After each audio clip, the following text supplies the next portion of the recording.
बस्ते में एक पुरानी पेंसिल थी, उसका शार्पनर से चक्कर था।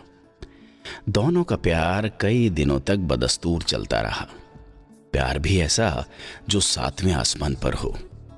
उनके इश्क के खुमार का पता इसी से चल जाता कि पेंसिल से नोटबुक में लिखो तो इश्क के खुमार शार्पनर पर चढ़ता। वही पेंसिल टूटने को होती तो शार्पनर का रो रो कर बुरा हाल होता।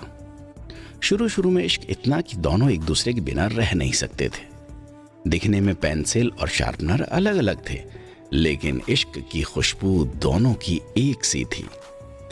यही किस्सा आगे भी चलता रहा। कोई दूसरा शार्पनर पेंसिल को छू लेता तो शार्पनर का हाल काटो तो खून नहीं वाला हो जाता। दोनों 3 महीने तक कभी बस्ते में तो कभी मेज पर साथ साथ नजर आते। दोनों का रिश्ता इतना गहरा हो चुका था कि एक दूसरे के बिना भविष्य की कल्पना भी नहीं कर सकते थे।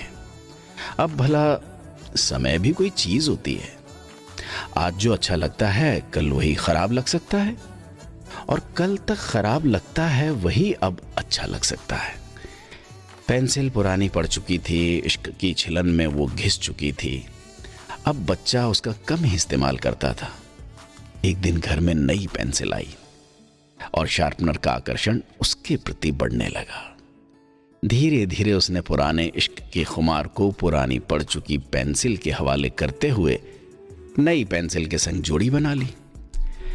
ये देख पुरानी पेंसिल बड़ी दुखी हुई।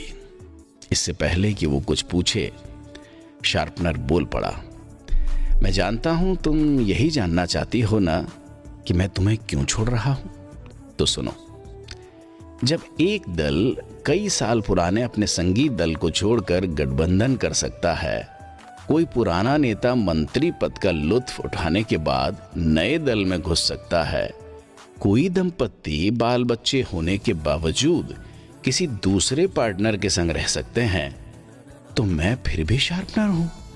मैं जब चाहूं तब कहीं भी कभी भी किसी भी तरफ मुंह मार सकता हूं। तुम बहुत किस्मत वाली हो कि हम दोनों की जोड़ी बहुत दिनों तक टिकी रही। वैसे भी घिसने वालों को टिकने की चाहत नहीं रखनी चाहिए। अलविदा मेरी प्रिया, मैं अब किसी और को चाहने लगा हूं।